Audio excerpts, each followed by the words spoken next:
2022 के विधानसभा चुनाव बहुत नज़दीक हैं। साथ ही साथ जो राजनीतिक दलों की जो पार्टियों के जो नेता और दावेदारों की जो लिस्ट है वो यहाँ पे काफ़ी लंबी यहाँ पर होती जा रही है। आज हम मौजूद हैं कांग्रेस के अभिनव थापर के साथ। आइए उनसे जानते हैं क्या कुछ तैयारियाँ हैं उनकी 2022 के चुनावों को लेकर। अभिनव जी, पहले तो बहुत बहुत स्वागत आपका हमारे चैनल में। धन्यवाद, आपने मेरे को मौका दिया। अभिनव जी, 2022 के चुनाव काफ़ी नज़दीक आ चुके हैं, तो क्या कुछ तैयारी आपने कर रखी है 2022 के लिए, क्योंकि आप भी एक प्रबल दावेदार माने जा रहे हैं देहरादून की कैंट विधानसभा से कांग्रेस के। देखिए, तैयारी ऐसा है, हम कोई चुनाव के लिए तैयारी नहीं करते, ये एक प्रोसेस है और इस प्रोसेस में हम रेगुलर काम करते रहते हैं, पब्लिक के बीच में रहते हैं। 99 से हम लोग लगे हुए हैं, NSUI से लेके यूथ कांग्रेस से लेके तमाम पदों पे। प्रदेश कांग्रेस कमेटी में मैं सचिव रहा, मीडिया में आप लोगों के साथ डिबेट से सब लगा हुआ हूँ, पब्लिक के बीच में हम दुनिया भर के इश्यूज़ हमने उठाए हैं।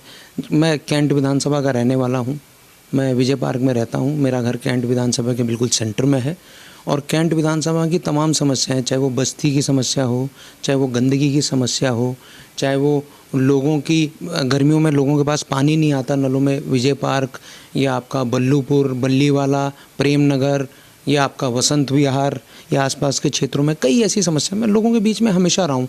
और ये कोई 2, 4, 6 महीने की प्रोसेस नहीं है, politics is ever going process. और मैं रहा हूँ और युवाओं के लिए मैंने इतना काम किया है। अभी कोरोना में हमने प्रदेश में, मैंने और मेरे दोस्त विजय पाल रावत ने, हमने 1200 लोगों से एक ग्रुप बनाया था। शुरू में 200 लोग थे देहरादून और गढ़वाल में, उसके बाद ये 1200 लोगों का ग्रुप पूरे उत्तराखंड में बना, 13 जिले में, और हमने हज़ारों की संख्या में केसेस किए। और आप लोगों ने आपके मीडिया के माध्यम से पूरे उत्तराखंड में नहीं, नेशनली और भी चैनल्स हैं, कई हमारे प्रोग्राम शोकेस किए गए, तो वो हमारी सक्सेस स्टोरीज़ पे किया गया। तो हमारे पे जो टीम है, जो हम काम कर रहे हैं, खाली देहरादून कैंट विधानसभा में नहीं, हम पूरे प्रदेश में हमारे साथ लोग जुड़े हुए हैं। और देहरादून में चूँकि मैं रहता हूँ, पिछली बार भी मैंने दावेदारी करी थी 2017 में, लास्ट समय में हमको रिजेक्ट कर दिया गया एज अ कैंडिडेट। कोई बात नहीं, हम 5 साल हमने और काम किया युवाओं के लिए और हर तरीके से पब्लिक में बीच में रहे। अब बाकी जय बद्री विशाल, जो पार्टी डिसाइड करेगी। अभिनव जी, जैसे आपने कहा कि आपने पहले भी दावेदारी यहाँ पे कर चुके हैं, तो अभिनव जी, सीट एक है लेकिन दावेदार अनेक हैं, तो आपके अंदर क्या कुछ ऐसी खासियत है, क्या कुछ आपके अंदर ऐसी काबिलियत है कि जिससे पार्टी आपको टिकट दे और आप सीट निकल के दिखाएंगे पार्टी को? देखिए, मैं दूसरे के ऊपर कमेंट ना करके अपना ये बताता हूँ, दावेदार 1 हो, 5 हो, 50 हो, मैं जो इस बार टिकट मांग रहा हूँ, मैंने अभी स्क्रीनिंग कमेटी के चेयरमैन अविनाश पांडे जी को भी हम लोग मिले थे, अपना साक्षात्कार हमने दिया। बेरोजगारी के लिए आपने PIL तक यहाँ पर दायर की है, आप एक राज्य आंदोलनकारी भी यहाँ पर रहे हैं, तो वहीं अभिनव जी जानना चाहूँगा कि आपकी विपक्षी पार्टियाँ भी हैं, भाजपा हो गई, आम आदमी पार्टी, तो क्या लगता है कितना प्रतिशत आपको ये लोग नुकसान पहुँचाने वाले हैं यहाँ पर आपकी विधानसभा में? देखिए, हमारी विपक्षी एक ही पार्टी है, वो है BJP. Aam Aadmi Party is B team of BJP. वो हमें बीजेपी को गाली दे रहे हैं, ठीक है, और वो अपने आप को विपक्ष दिखाना चाह रहे हैं, और वो जो भी वोट लाएंगे वो एंटी इनकम्बेंट वोट होगा, और वो वोट जो है वो कांग्रेस का वोट काटने के लिए बीजेपी ने अपना बी टीम के रूप में खड़ी कर रखी है। तो आम आदमी पार्टी तो कोई बहुत सीरियस कंटेंशन में नहीं है, हमारी लड़ाई बीजेपी से है। जहाँ तक अगर हम कैंट विधानसभा और उसकी दावेदारी की बात करते हैं, तो स्वर्गीय हरवंश कपूर जी हमारे यहाँ से 8 बार के विधायक थे और 89 से लेकर आज तक वो हमारे विधायक रहे, 8 बार के विधायक रहे। और वो खाली देहरादून कैंट के नहीं रहे, वो पूरे शहर के थे। फिर बाद में देरा खास सीट हुई, जब उत्तराखंड बना उसके बाद 2012 से कैंट विधानसभा है, तो तमाम वो पूरे देहरादून के विधायक थे। तो इस कैंट विधानसभा में 8 बार के विधायक होने के बाद भी तमाम तरीके की समस्या हैं।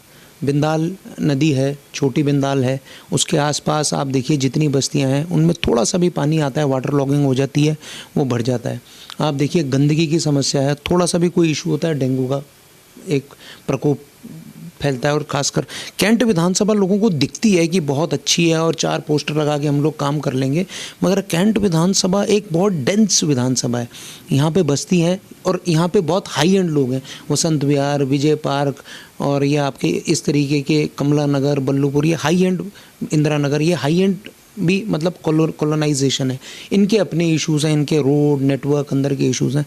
और जो बस्ती हैं, उन बस्तियों की जो प्रॉब्लम है, जैसे मैंने आपको वाटर लॉगिंग की बताई है प्रॉब्लम, मैंने आपको गंदगी की प्रॉब्लम बताई है, तो उनका रेगुलराइजेशन का है बस्तियों का, हमने कैसे उनको बिछा दिया है, कैसे उनको वो अपना काम कर रहे हैं।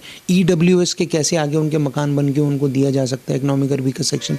तो तमाम ऐसी योजनाएँ हैं जिन पर काम किया जा सकता था। और मुझे लगता है विधायक का काम खाली विधायक निधि तक नहीं होना चाहिए, विधायक का काम सरकार की तमाम योजनाएं हैं जो उनको पहुंचाने का होना चाहिए। जो महिला समूह है उनकी योजनाएं हैं। स्वरोजगार से लड़कों को लोन दिया जा सकता है सब्सिडी का 5 लाख तक का बिना किसी गारंटी के, उससे वो अपना रोज़गार कर सकते हैं। महिलाओं को स्वावलंबन आत्मनिर्भर बनाया जा सकता है। तो ऐसी तमाम योजनाएं जिनको जोड़ा जा सकता है। युवाओं के लिए हम कंपनीज़ के कैंप लगा सकते हैं प्राइवेट नौकरीज़ के लिए। ज़रूरी नहीं है कि उनको मतलब हम उनको गवर्नमेंट में ये सबको नौकरी मिले। We can make them empower. तो वो एम्पावर करने के बहुत सारे तरीके होते हैं। तो एज आ MLA हम बहुत काम कर सकते हैं और स्वर्गीय कपूर साहब और भी बहुत कुछ कर सकते थे। तो वो आप मेरे से ज़्यादा जानते हैं किस तरीके से ग्राउंड में आप लोग घूमते हैं तो क्या है।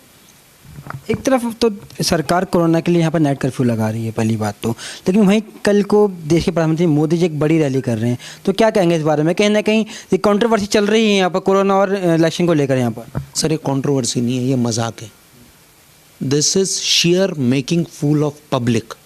रात 11 बजे ठंड में जब तापमान 1 डिग्री या 2 डिग्री होगा, आप रजाई के अंदर घुस के अपने घर में सो रहे होंगे। सुबह 5 बजे 11 से 5 तक का कर्फ्यू है, या आप बाहर मंडरा रहे होंगे।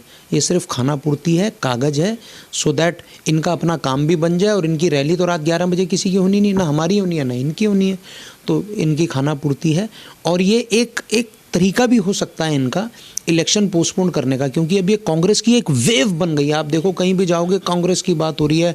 और मेरा भी एक नारा दिया है फेसबुक से लेके हैशटैग और सब जगह हमारे लोग चला रहे हैं इसको। और तमाम हमारे साथियों ने इसमें जितने पोस्टर्स हैं सब जगह कर रहे हैं, हम बदलाव लाएंगे, नया उत्तराखंड बनाएंगे।